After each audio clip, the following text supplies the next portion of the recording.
Party विरोधी गतिविधियों में लगातार लिप्त रहने की वजह से कांग्रेस सिद्धू के खिलाफ अब कार्रवाई करने के मूड में है। सिद्धू का मामला कांग्रेस के अनुशासन समिति के पास है। पंजाब कांग्रेस के अधिकांश नेता नवजोत सिंह सिद्धू के खिलाफ है और नवजोत सिंह सिद्धू को पार्टी में अब नहीं देखना चाहते हैं। जाहिर है कि सिद्धू का खेल कांग्रेस में बुरी तरह से खराब हो चुका है। उसके पहले नवजोत सिंह सिद्धू पाला बदल सकते हैं। इसी बीच अब सिद्धू पंजाब के सीएम भगवंत मान से मुलाकात करने जा रहे हैं। उन्होंने खुद ट्विटर पर इस बात की जानकारी दी है। हालांकि आधिकारिक तौर पर सिद्धू की तरफ से ये बताया गया कि उनकी भगवंत मान से ये मुलाकात पंजाब की आर्थिक स्थिति में सुधार को लेकर है। उन्होंने कहा कि पंजाब का विकास एक ईमानदार सामूहिक प्रयास से ही संभव है। सिद्धू जिस दिन पंजाब के मुख्यमंत्री से मिलने जा रहे हैं, उसी दिन कांग्रेस वर्किंग कमेटी की बैठक भी है। इस बैठक में चिंतन शिविर के लिए एजेंडा तय किया गया है।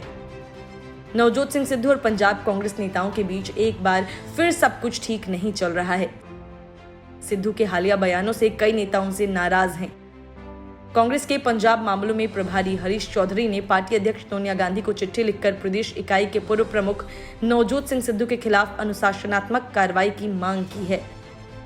उन्होंने आरोप लगाया था कि सिद्धू खुद को पार्टी से ऊपर दिखाने की कोशिश कर रहे हैं। चौधरी ने अपनी चिट्ठी में लिखा था कि सिद्धू ने पूर्ववर्ती कांग्रेस सरकार की लगातार आलोचना की, जबकि उन्हें ऐसा करने से मना किया गया था।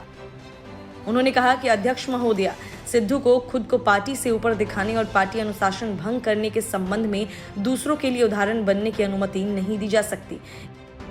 इसीलिए यह सिफारिश की जाती है कि सिद्धू से इसे लेकर स्पष्टीकरण मांगा जाना चाहिए। उनके खिलाफ अनुशासनात्मक कार्रवाई क्यों न शुरू की जाए। अनुशासनात्मक कार्रवाई की मांग किए जाने के बाद से नवजोत सिंह सिद्धू ने इसका जवाब दिया था। उन्होंने कहा था कि वो जवाब देने के लिए सही समय का इंतजार कर रहे हैं। हालांकि सिद्धू ने अपने ट्वीट में कही गई बातों का कोई संदर्भ तो नहीं दिया, लेकिन इसे पार्टी अध्यक्ष सोनिया गांधी को भेजी गई चौधरी की चिट्ठी पर प्रतिक्रिया के तौर पर देखा गया। Bureau report, news of India.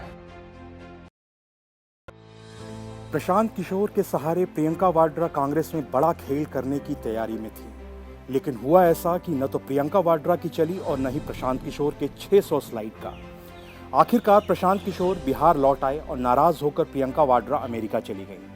Prashant किशोर को कई लोगों ने कहा था कि कांग्रेस एक दलदल है, उसमें जाने का खतरा और ख्याल मत पालो, लेकिन फिर भी वो देश की सबसे पुरानी पार्टी को चलाने के इच्छुक थे। वो अपरोक्ष तौर पर कांग्रेस को हैंडल करना चाहते थे। उनकी एंट्री की प्रियंका सबसे बड़ी पैरोकार थी, लेकिन आखिर में कुछ ऐसा हुआ जो पीके दिल्ली छोड़कर बिहार की तरफ लौट आए। प्रियंका गांधी को लगता था कि लगातार खत्म होती जा रही पार्टी में पीके जान फूंक सकते हैं। पीके का ख्याल था कि गांधी परिवार एक है और सोनिया गांधी के साथ प्रियंका और राहुल गांधी एक राय होकर फैसला लेती हैं, लेकिन ये उनका एक भ्रम ही था। पीके को अपनी बातचीत के बीच में पता चला कि प्रियंका गांधी बाहर से बेशक कांग्रेस की कद्दावर नेता दिखाई देती हैं, लेकिन उनके पास फैसले लेने की ताकत नहीं है। दूसरी तरफ राहुल के सलाहकारों ने तय कर दिया कि पीके की कांग्रेस में कोई स्थिर जगह न बन सके, वो यहाँ से वहाँ घूमते रह जाएं। चुनाव रणनीतिकार को झटका तब लगा जब उनकी बातचीत चल ही रही थी कि प्रियंका अमेरिका की तरफ निकल गई और राहुल अपने पुराने शौक स्कूबा डाइविंग को ताज़ा करने चल पड़े।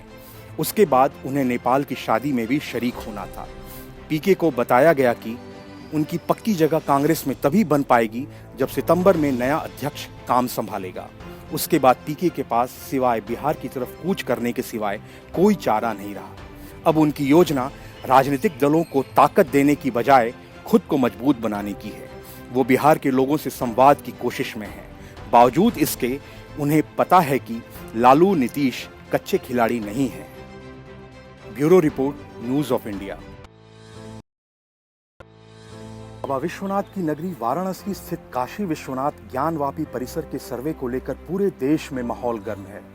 हर सियासी दल इस पर नजर बनाए हुए है, लेकिन कोई भी अपने वोट बैंक के खिसकने की वजह से इस पर खुलकर बोलने से कतरा रहा है। लेकिन हाल ही में समाजवादी पार्टी के साथ गठबंधन में उत्तर प्रदेश विधानसभा चुनाव लड़ चुकी ओम प्रकाश राजभर की सुहेल देव भारतीय समाज पार्टी सुभासपा ने इस मुद्दे पर बयान देते हुए सभी को चौंका दिया है। राजभर के पार्टी के प्रदेश प्रवक्ता शशि प्रताप सिंह ने मुस्लिम समाज से ज्ञानवापी मस्जिद को हिंदू पक्ष को सौंप देने की अपील की है। शशि प्रताप सिंह ने बयान जारी कर बताया कि बाबा विश्वनाथ मंदिर के बगल में बना हुआ ज्ञानवापी मस्जिद वास्तव में कभी मंदिर था। इस मस्जिद को ध्यान से देखें तो यह साफ दिखाई देता है कि किसी जमाने में मंदिर का ऊपरी हिस्सा तोड़कर मस्जिद का ढांचा बनाया गया है। गौरतलब है कि शशि प्रताप सिंह इस मुद्दे पर जिस तरह से बात कर रहे हैं वो भाजपा के एजेंडे में आता है और भाजपा भी बहुत पहले से यही बात कहती आई है कि काशी विश्वनाथ मंदिर को तोड़कर ही मस्जिद बनाई गई थी। इसीलिए अब फिर से कयासबाजी शुरू हो गई है कि ओम प्रकाश राजभर भाजपा के करीब जा रहे हैं। बता दें कि हाल ही में राजभर ने बंद कमरे में यूपी सरकार में मंत्री और कद्दावर भाजपा नेता दयाशंकर सिंह से 2 घंटे तक मिले थे। इस दौरान उनके दोनों बेटे भी साथ थे। इतना ही नहीं, राजभर ने केंद्रीय मंत्री कौशल किशोर से भी मुलाकात की थी। इन सब संकेतों से लगता है कि अखिलेश यादव को जल्द से जल्द बड़ा झटका राजभर की तरफ से मिल सकता है। वहीं काशी विश्वनाथ मंदिर के बारे में पूर्वजों का कहना है कि मंदिर के अंदर श्रृंगार गौरी माता की मूर्ति थी। शायद आज भी ज्ञानवापी में वह मूर्ति स्थापित है। बाहरी दीवार देखने से तो शुद्ध रूप से वह मंदिर का ही डिजाइन दिखाई देता है। सुभाषपा प्रवक्ता शशि प्रताप सिंह ने इस मामले में हाई कोर्ट और सुप्रीम कोर्ट से हस्तक्षेप करने की अपील की। उन्होंने कहा है कि हिंदुओं की आस्था को ध्यान में रखते हुए मां श्रृंगार गौरी के मंदिर को हिंदुओं के हाथों में दे देने की प्रक्रिया शुरू करें। जहां तक मुसलमान भाइयों की बात है तो बनारस जनपद में अनगिनत मस्जिदें हैं। ज्ञानवापी मस्जिद के लिए मुस्लिम पक्ष को कहीं और प्रदेश सरकार को जमीन देनी चाहिए। बनारस पूरी दुनिया में गंगा जमुनी तहजीब, राम रहीम सद्भावना और भाईचारा के लिए प्रसिद्ध है। दोनों समाज की आस्था को ध्यान में रखते हुए कोर्ट सही फैसला करे।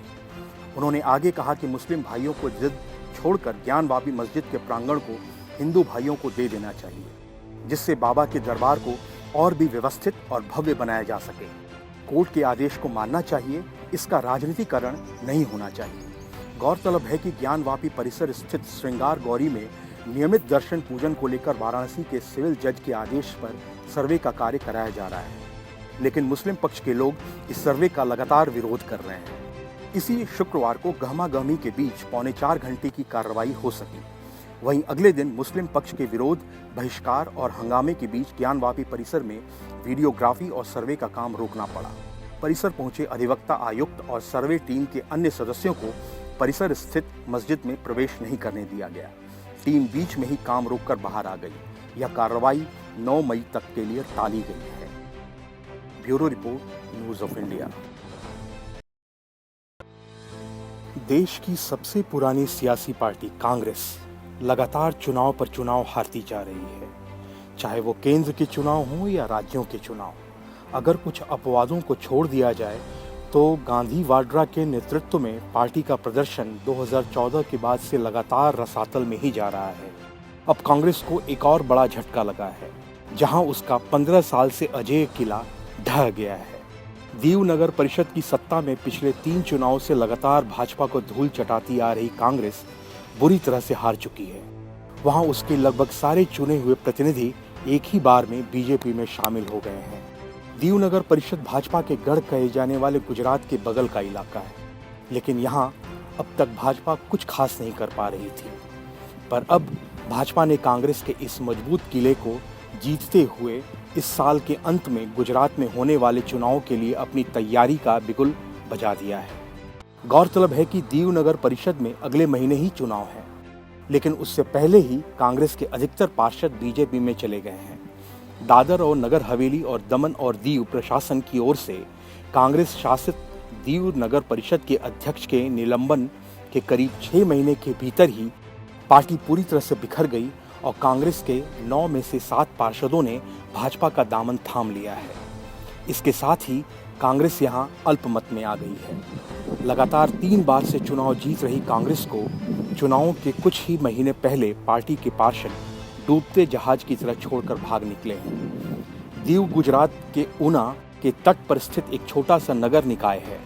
कांग्रेस यहां पर परिषद का चुनाव 2007, 2012 और 2017 में लगातार जीत चुकी है और हितेश पटेल 2012 से इस नगर निकाय के अध्यक्ष थे। दीव के घोघला में आयोजित एक सार्वजनिक बैठक में कांग्रेस के 7 पार्षदों हरीश कपाड़िया, दिनेश कपाड़िया, रविंद्र सोलंकी, रंजन राजू वानकर, भाग्यवंती सोलंकी, भावनागा दूधमल और निकिता शाह औपचारिक तौर पर बीजेपी में शामिल हो गए। उन्हें बीजेपी के राष्ट्रीय सचिव विजय राहटकर ने ज्वाइन कराया, जो कि दादर और नगर हवेली और दमन और दीव के पार्टी प्रभारी भी हैं।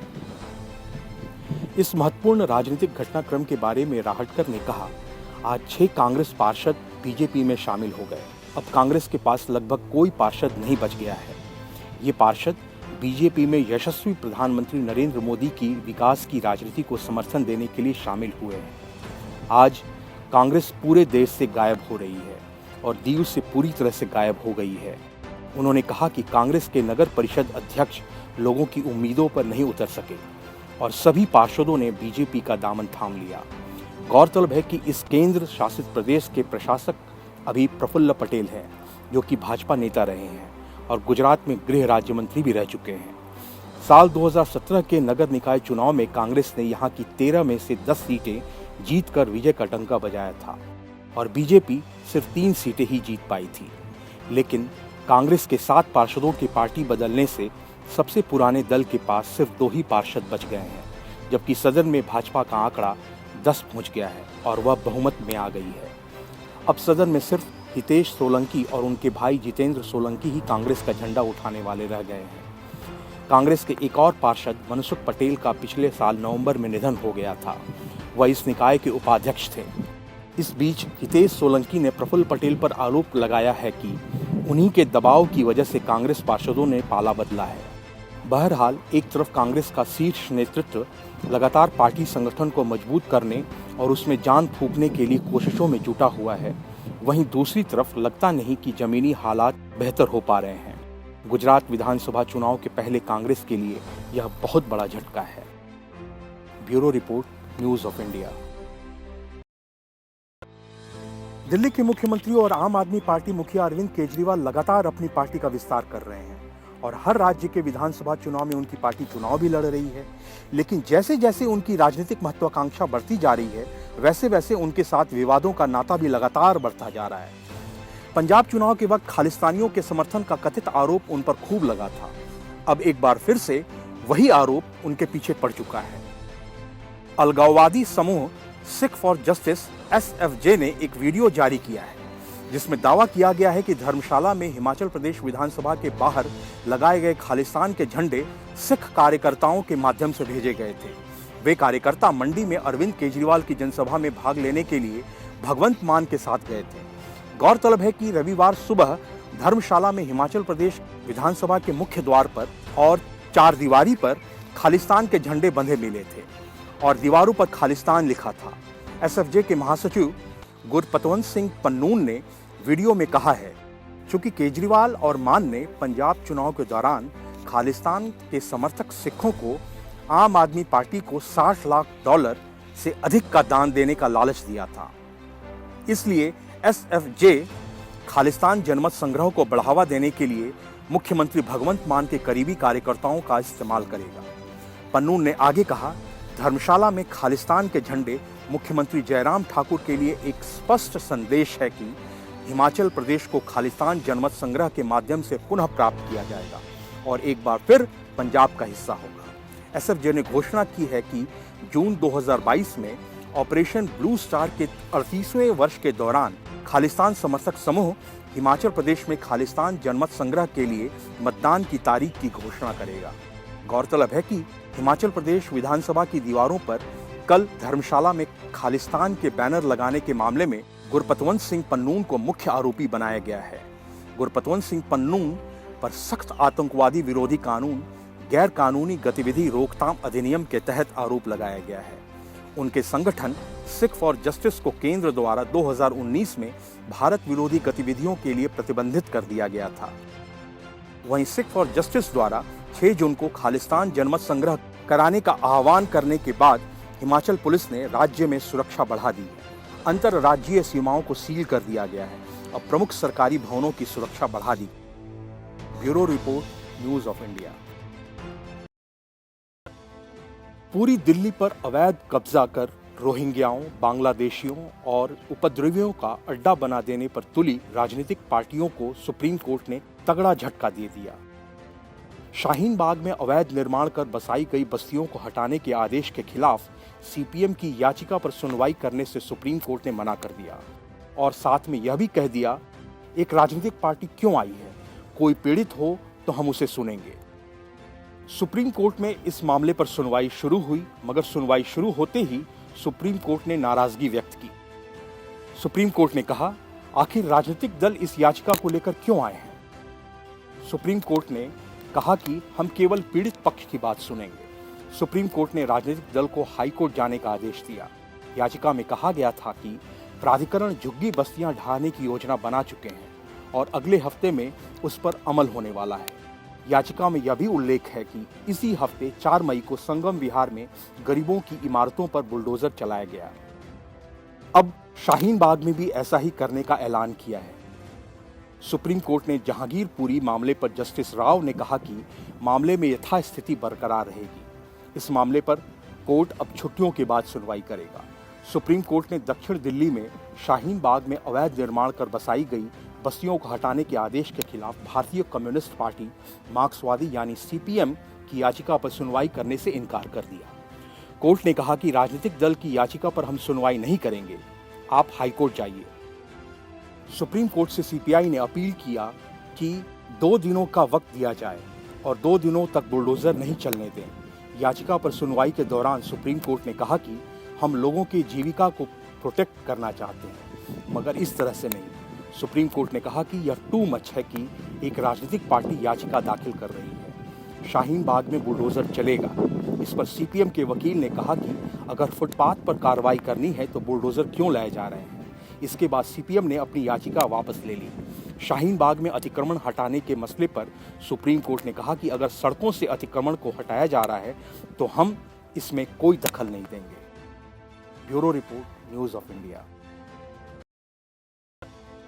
महाराष्ट्र में चल रहे हनुमान चालीसा और लाउडस्पीकर विवाद में नया मोड़ तब आया जब भगवान राम की जन्मभूमि अयोध्या की एंट्री हुई।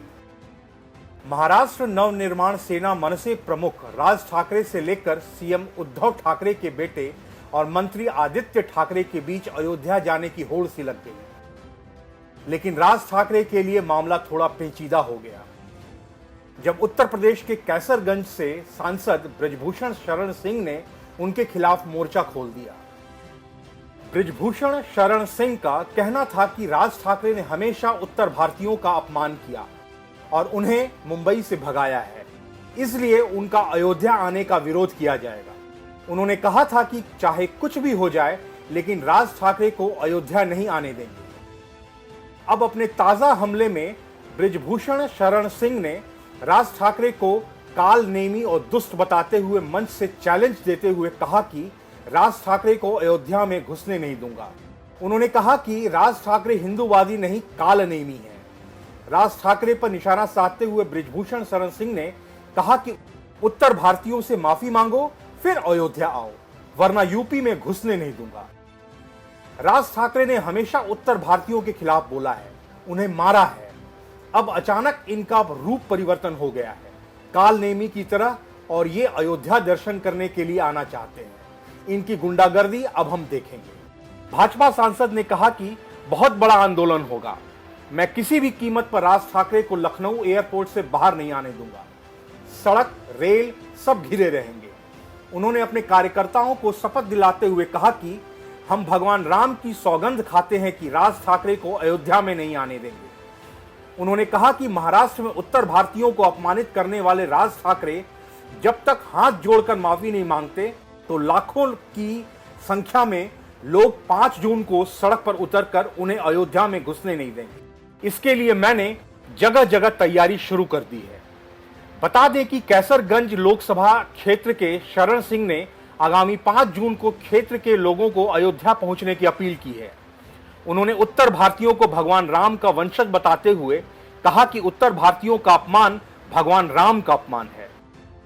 बहरहाल राज ठाकरे के लिए अयोध्या आना आसान नहीं होगा और उनके खिलाफ उत्तर प्रदेश में विरोध के स्वर लगातार मुखर हो रहे हैं। Bureau report, news of India.